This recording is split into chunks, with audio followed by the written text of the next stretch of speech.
Welcome to ICMR online course on prescribing skills 2020 for Indian medical graduate. I am Dr. Padmini from St. John's Medical College. I will be talking on the module prescribing in palliative and end of life care. After seeing the video, please answer the 5 multiple choice questions. You can find them in the assignment section. The reviewers of this module are given here.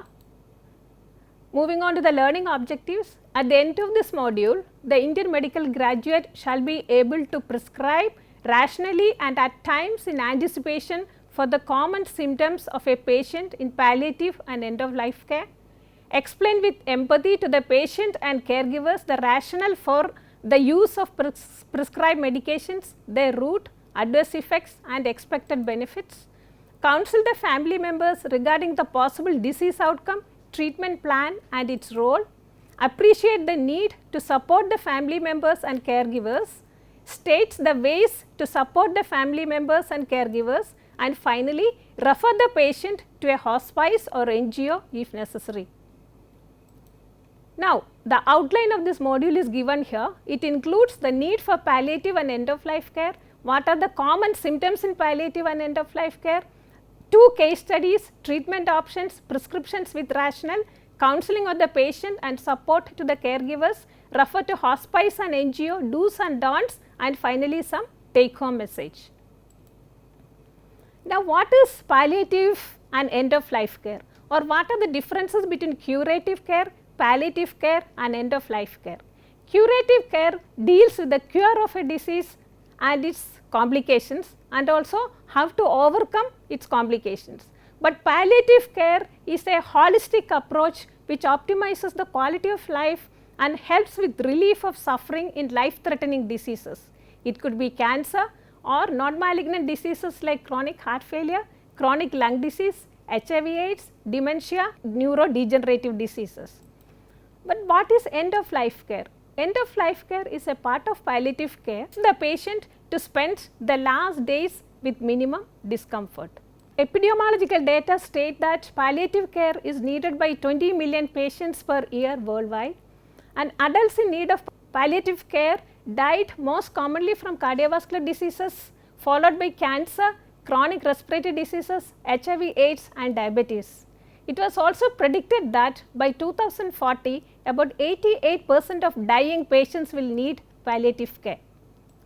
Palliative care deals with an array of symptoms. It includes pain, nausea, vomiting, anxiety, depression, oral mucositis, diarrhea, bladder symptoms, etc. Based on the literature and MCI recommended CBMA curriculum, we have included 8 important symptoms in this module.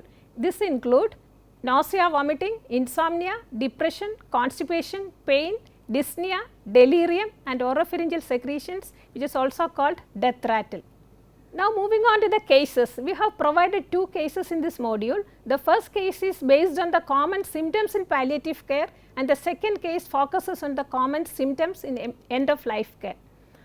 Moving on to the first case, a 40-year-old lady, a case of carcinoma breast stage 3, completed 3rd cycle of chemotherapy with doxorubicin, cyclophosphamide, 5-fluorouracil after her surgery. She was discharged with oral medications. The day after discharge, she came back to the hospital with chemotherapy induced nausea and vomiting. She complains of insomnia, constipation and was diagnosed with depression after first cycle of chemotherapy. Prescribe appropriate medications and adjuvants for this patient, explain the patients and caregivers with empathy about the appropriate use of medications. What are the summary of symptoms in this patient? It includes chemotherapy induced nausea and vomiting, which is also called delayed CINV, constipation, depression and insomnia. Moving on to the treatment options for CINV, the first and the most commonly prescribed drug class is 5-HT3 antagonist. The most commonly prescribed drugs include ondansetron, granisetron and palinosetron. And the important points to be remembered in this about this drug class is they are expensive, they can cause drug interactions especially with tramadol, they do not cause dystonia or sedation, and there is a need for an adjuvant for complete response especially in the case of ondansetron. Moving on to the second drug class, dopamine antagonist. The drugs in this class include metoclopramide, haloperidol and chlorpromazine.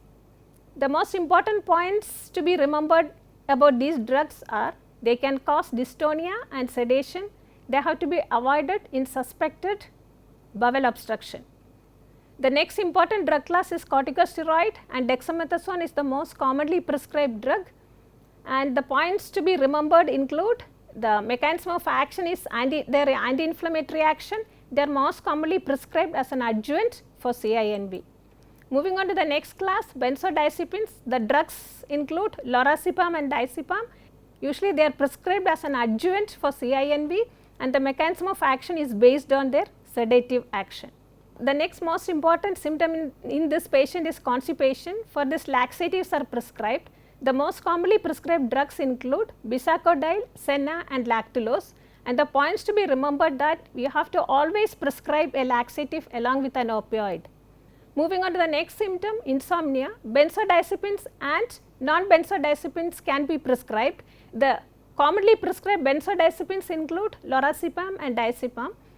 The most important disadvantage of diazepam is it can cause tolerance and rebound sedation. The most commonly prescribed non-benzodiazepine analog is zolpidem. The advantage is it causes less sleep latency and less sleep disturbance. Moving on to the next symptom, that is depression. SSRIs and TCAs can be preferred in this condition, but most commonly prescribed drug is citalopram because it has got better safety profile. Amitriptyline can also be prescribed. It is included in the WHO essential drug list of palliative medicine. The disadvantages of amitriptyline include anticholinergic side effects and also cardiovascular and neurological adverse reactions. Reference material for essential drugs in palliative care for this module. And moving on to the rationale for prescribing these drugs, first symptom, that is chemotherapy induced nausea and vomiting. 5-HT3 antagonists are the most preferred drug.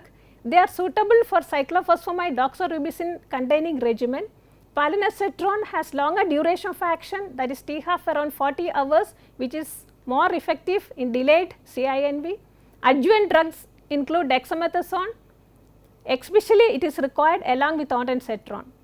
They are well tolerated, and the common ADRs of this drug class include headache and dizziness. Moving on to the rationale for prescribing in constipation, it is important to check with the dietary pattern and also the fluid intake, and also it can occur as an ADR of opiates. The recommended drugs include stimulant laxative like bisacodyl or stool softeners like Decusate. To manage depression, the most commonly prescribed drug class is SSRIs, especially citalopram because it has got a better safety profile, tolerability and also minimal drug interactions. Moving on to the prescription for insomnia, benzodiazepine analog, especially zolpidem is preferred here because it has got better tolerability, it is safer, it improves insomnia by decreasing sleep latency and has near absence of tolerance, and it does not cause daytime sedation. Now, what are the drugs to be prescribed in this patient? They include injection palinositron 250 microgram, slow intravenously stat, tab ondansetron 4 milligram orally 3 times a day for 5 days, injection dexamethasone 60 milligrams intravenously stat, tab dexamethasone 4 milligram orally twice a day for 5 days, syrup lactulose 30 millimeters twice a day for 7 days, tab citalopram 10 milligrams once daily for 7 days, tab zolpidem 5 milligrams in the night for 7 days. Follow up with your doctor after 7 days or if it is required. Before prescribing the medications, it is important to discuss with this patient about her prior experience on chemotherapy induced vomiting and also her expectations regarding the treatment and also the details of acute and delayed chemotherapy induced vomiting. Now, it is also important to explain with the caregivers and the patient the need for medication to manage her symptoms and also the information on the medications prescribed. Now, how can we provide support to caregivers? Palliative care is not complete without the support to the caregivers. They may experience high level of stress and burnout, loss of job and work hours. It can also cause a decline in emotional and physical well-being.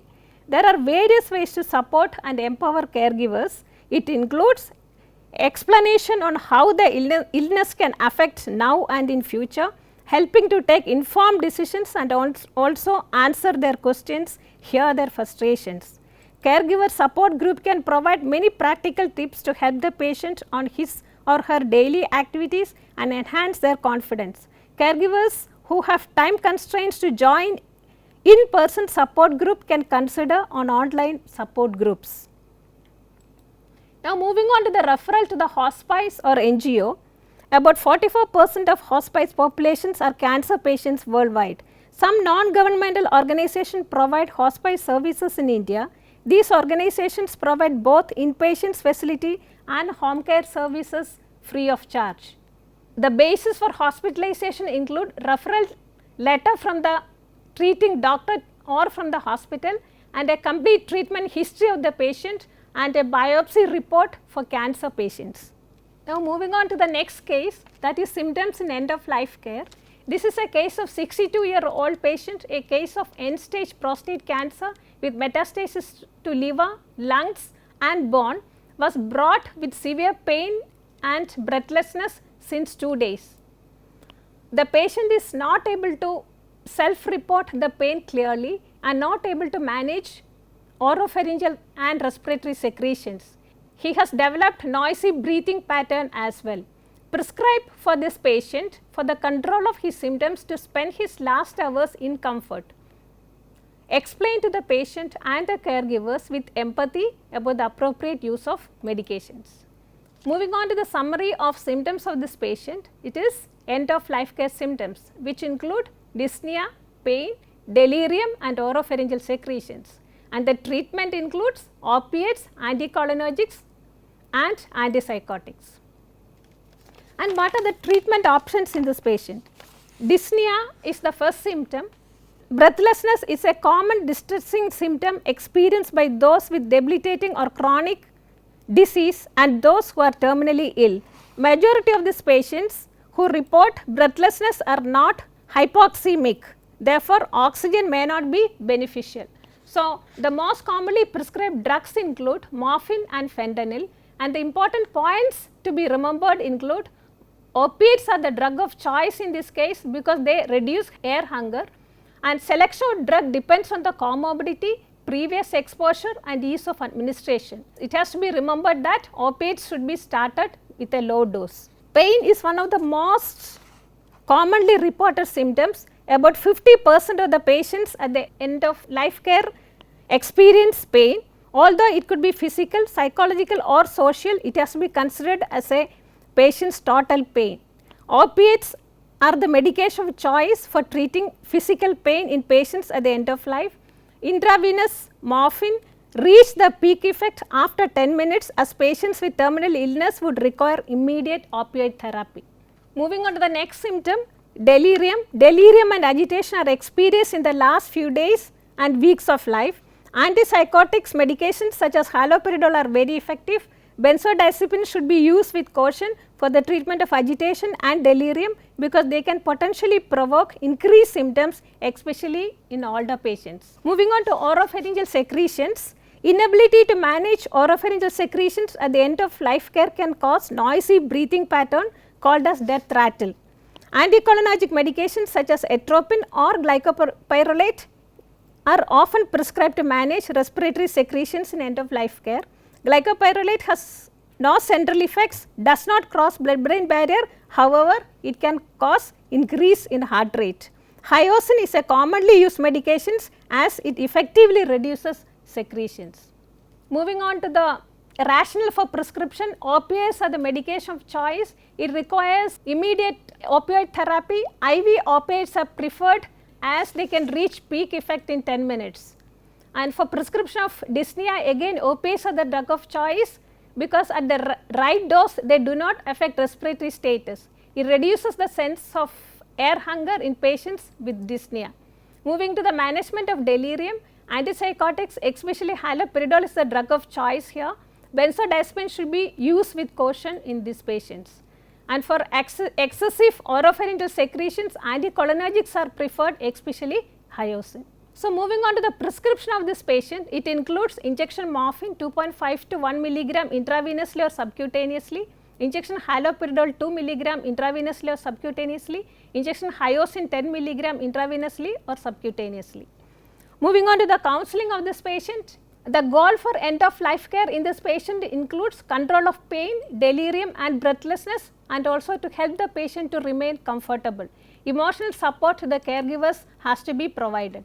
It is also important to discuss with the caregiver about the poor outcome and poor prognosis, and also about the futility of resuscitation or escalation to the ICU. Moving on to the management of urine drainage, it is important to consider catheterization in terminally ill patients and also to check the bladder spasm. If the patient experiences bladder spasm, it is important to consider anticholinergics for bladder spasm. Also important to use sterile techniques for catheterization. It is also important to remember to place the drainage bags below the level of the patient's bladder to facilitate drainage. And it is also important to use gloves and practice hand hygiene before and after handling the drainage device.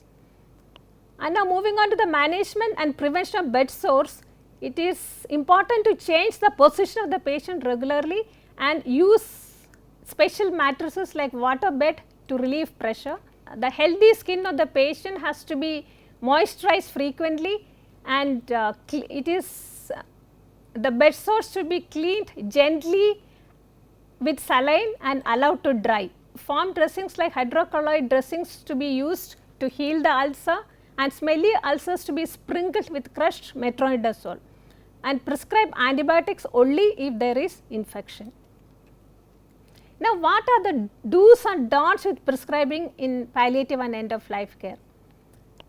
It is important to ensure anticipatory prescribing of medications, prescribe opiates for breathlessness in end of life care, prescribe haloperidol for delirium in end of life care, consider IV opiates for treating pain in end of life care, do prescribe rescue pain medications, and also prescribe laxative always with an opioid. Consider referral to hospice or NGO if required.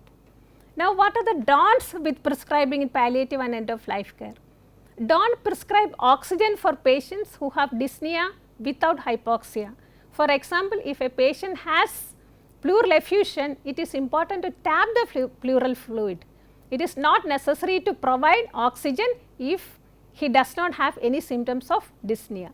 Don't withdraw morphine abruptly as it may cause escalation of pain. Don't prefer clonazepam for anxiety or delirium in end of life care as it may accumulate and cause oversedation. Don't prefer long acting preparations of opiates for pain and dyspnea as the initial titration of opiates would be difficult. So, what are the take home messages from this module? It is important to ensure anticipatory prescribing of medications for symptoms. Palliative care is incomplete without counseling of the patient and caregivers, and caregiver support group prevents burnout and enhances quality of life, and referral to hospice and NGO if required. Prevention and management of bed sores improves the quality of life of these patients. We acknowledge our sincere thanks to RUMC committee members of St. John's Medical College Hospital, especially to our interns who reviewed this video, Dr. Amodini, Dr. Kimberly and Dr. Shreya. And these are the RUMC committee members who helped us to develop this module, and we provide sincere thanks to them and also to our ex-professor Dr. Shobha Nair, Department of Palliative Medicine at St. John's Medical College. Thank you for watching this video. Hope you are now ready to attempt the multiple choice questions. Please find them in the assignment section, answer them and submit the answers. Please complete the assignment 2 as per the tutorial, which I hope you have already seen. Thank you and happy learning.